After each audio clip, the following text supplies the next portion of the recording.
Model railroad backdrops can be something that you struggle with, but I found this product that might make it a whole lot easier.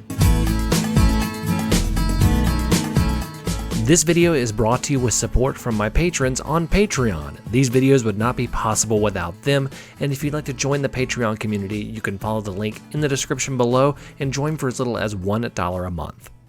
This is the product we're going to be using for the backdrop. This is bulletin board paper from a brand called Fadeless, and it has a partly cloudy light blue sky pattern on it. And frankly, once I got it, I can't believe I haven't seen this more often. Now, it comes in 4-foot by 12-foot rolls, and I only wanted a 2-foot tall backdrop. So the first thing that I needed to do was I needed to cut this. And there's really a couple options. You could roll out the entire thing and cut it, but I actually had some issues trying to do that. So what I ended up doing was marking the midpoint and cutting the entire roll while it is rolled up like this. Now, you're gonna need a really good pair of scissors and probably a knife to cut all the way through this thing because it is some thick paper and it's pretty tough to cut through. But once you have cut through it, you have two nice 2-foot rolls. And one thing with it is one side's gonna have kind of a rough top from cutting through it, but you can easily fix that by just folding it under. Let's start the installation process, which, full disclosure, would have probably been a lot easier if I'd have done this before I did any of my scenery. So if you're just building a layout, you may want to consider doing this backdrop process before you do anything else. But you can do this, you're just going to run into some issues that you would not have run into beforehand. So the first thing I do is I take some Scotch tape and I just tape the corner, and then I slowly roll it across and just use Scotch tape to temporarily hold it up. I'm not going to be permanently holding this up with Scotch tape. The thing I'm going to be using is double-sided tape, and we'll get to that in a minute. But I want to make sure that I get everything placed properly and I get it sized and everything before I really put it in place permanently.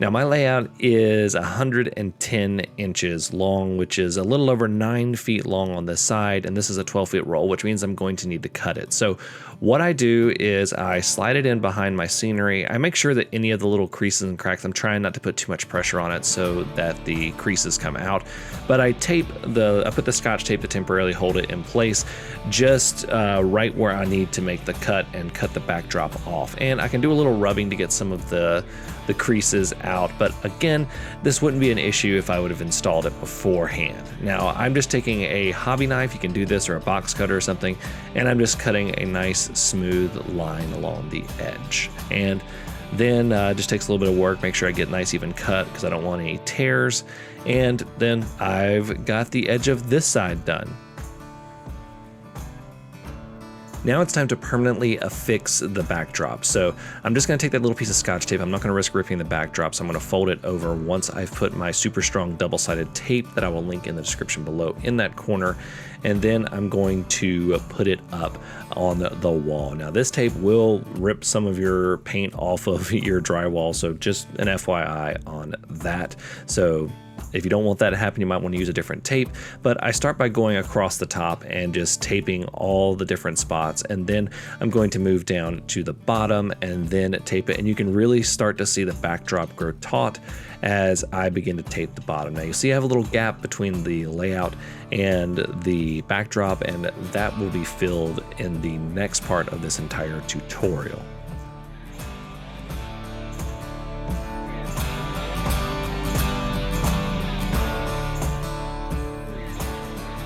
Next, I just repeat the process over again, and this was even tougher than the last one because I have a lot more hills on this side of the layout, so having to wedge the backdrop in right there. But the paper backdrop definitely helped, but it was definitely some more work to get all of the wrinkles and creases out as I was installing the backdrop.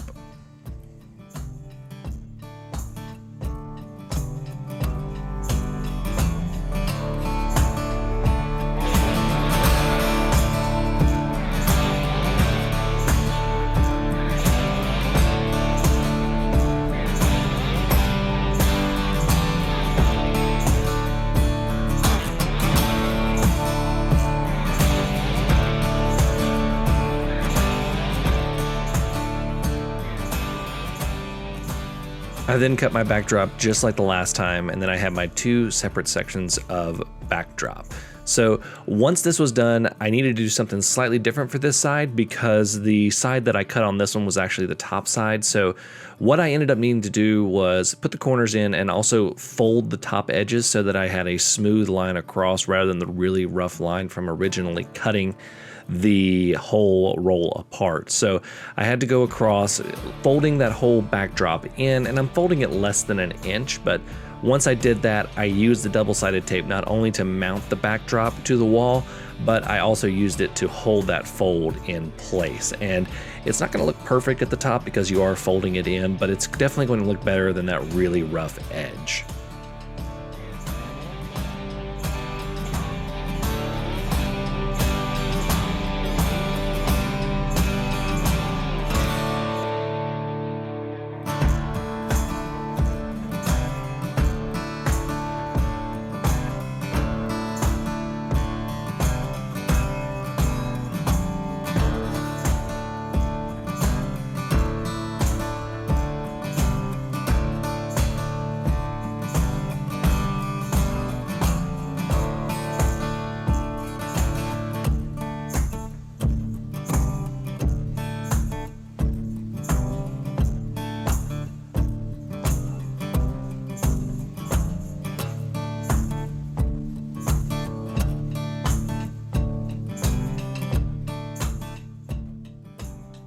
Now, this is where you can see me kind of playing with it, working with how taut it is or how slack it was to try and get the wrinkles out of the backdrop. And this, for the most part, worked. There were still a few, but it wasn't bad.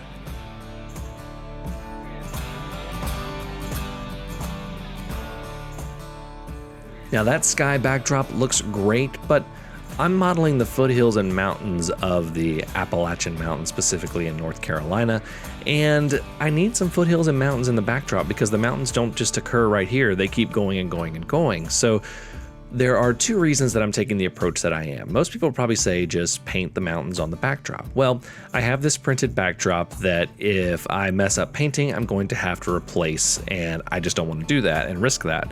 And if I do paint, but I don't get the paint coat perfectly, you may see the pattern through it. So what I'm going to do is I'm going to cut up a cardboard box from any old delivery, and I'm going to cut it into these strips, and then I'm going to cut these rolling hill shapes into it. Just random rolling hill shapes. I'm not even going to draw a pattern on there. You can do that if you like, but since I'm modeling the Appalachians, it's going to be a rolling hill shape. If you're modeling, say, the Rockies or the Sierras, you're going to definitely have some pointier peaks. But either way, you're just going to cut these and just kind of go with the flow and do just whatever. Make sure it looks right. Make sure you're doing a little bit uneven if you're doing the Appalachian so that you have kind of like the uneven tree canopy like you see right here. But I'm going to cut a bunch of those up. I think it took 8 or 9 of those to totally get enough for my backdrop.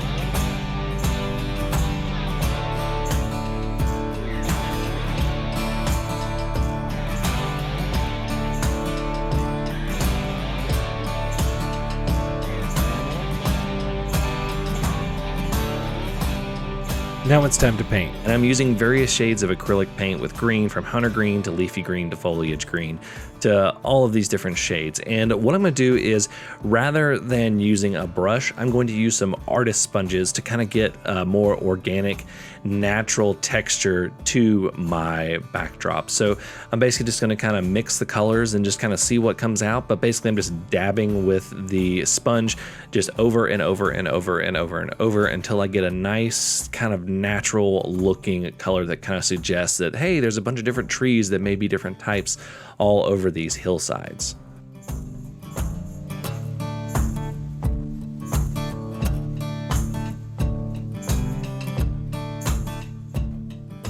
Now, when you're doing this, don't be afraid to mix paints and blend paints and use different amounts of paints on each different mountain, because the seemingly random look of it is going to make it look more natural. Remember, patterns look less natural, and when you're just go randomly. That's part of the reason why you use the artist sponge, and it ends up turning out pretty solid. You're just going to want to probably just touch it up until you get exactly what you like. And then it's just repeat the process for each one of the hillsides that you have cut out. And this can take a little bit of a while, but it's not a complicated paint job. I'm not a good artist when it comes to painting, so it's pretty simple to do, and it's pretty straightforward. I bought these paints at a local craft store as well as the sponges. I will try to find some and link them in the description below.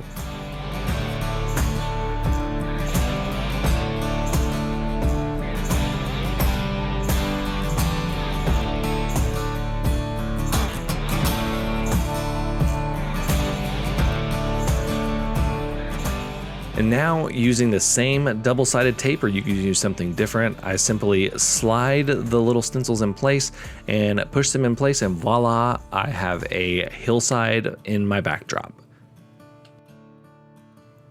And then you just repeat the process, kind of try to vary the height of the hills, but hopefully the randomness that you cut into the hills will make them look differently enough and will remove any sort of patterns that you have.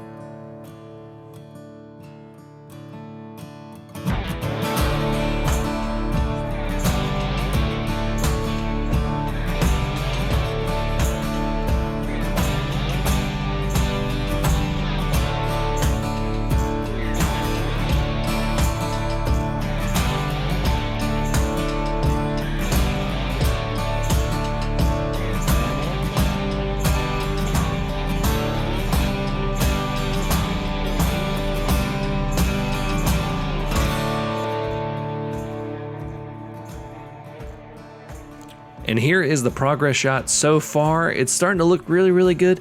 I got a few things I need to iron out still, and I've got a few more details that I want to put on this before we completely wrap up this backdrop, but it's going great.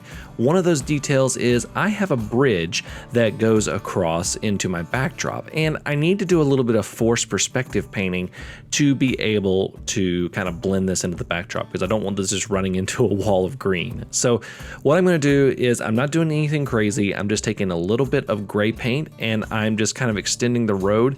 And what I'm making it look like is that it goes across this mountain and then kind of hits a little point where engineers would go say, hey, that's a good point to go around the mountain, and it's going to just kind of go in this little dip right here. So I just paint a little bit of gray, nothing detailed, nothing fancy, just enough to help a little bit with the forced perspective.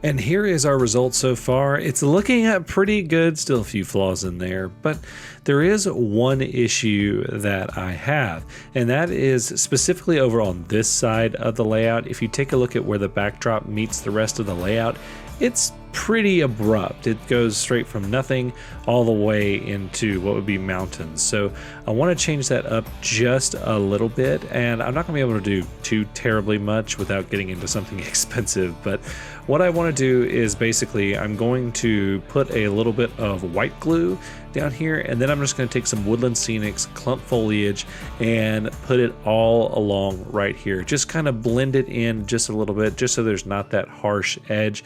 It's not going to be the most photorealistic thing in the world, but it's definitely going to help a little bit more with the illusion that happens, because that's what we're really trying to do, is just give enough of an illusion to fool the eye and really draw you into the model railroad itself.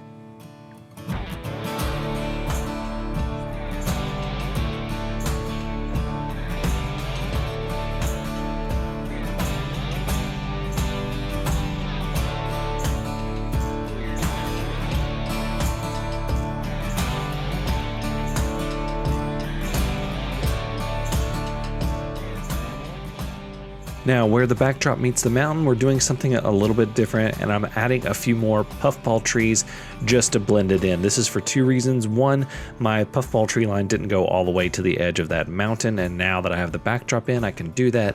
And two, it's going to make it look a bit more seamless and a bit more natural. So getting those puffball trees in right here gives it a nice soft transition from mountain to backdrop. For the transition point over to where the clump foliage was transitioning the backdrop from the layout, I just added a bunch of clump foliage and slowly decreased my amount. And I also took the clump foliage and I was cramming it into the spots where there were some significant gaps, like the break between the two doors that the layout is built on. Now, for this big area where there's a large gap where the clump foliage was fall down, I took some crumpled up construction paper, some black paper that is, and just crammed it in those spots, and then I put some glue on them and put the clump foliage over it. That way, if there was little gaps where you could see, you would just see black, and it would just look like it was just deeper into the foliage rather than actually seeing paper.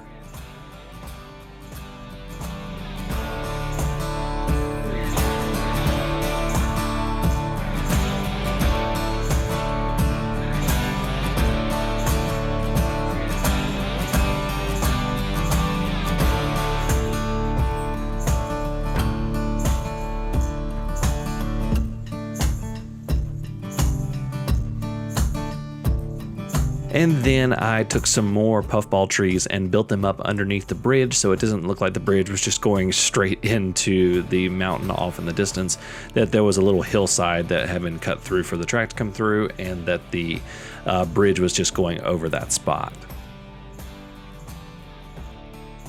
And here is the final result.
I am so happy with the way that this turned out. Now, I still got a little bit of working and finagling to get the last bit of wrinkles out and everything, but overall, for, if I do the math right, I spent about $30 grand total on doing this, and that's the backdrop for $10, about $10 in paint and supplies, and then another $10 on the clump foliage. So $30, and I got that. Now, when you think about a photorealistic backdrop is going to set you back about every 7 or 8 feet, is going to cost you about between $60 and $100 depending on the backdrop, and I would have needed at least 2 of those, maybe 3 of those to complete this. So $30 is a bargain, especially with how good that looks. I'll link all of these products in the description below. I've gotten several other ways that I've done backdrops, including installing a photorealistic backdrop, and I've also done a spray paint backdrop. I'll link those tutorials right here. You can check them out. Thank you all so much for watching. Until next time, I'm Jimmy from the DIY and Digital. Stay safe, be kind, and happy railroading.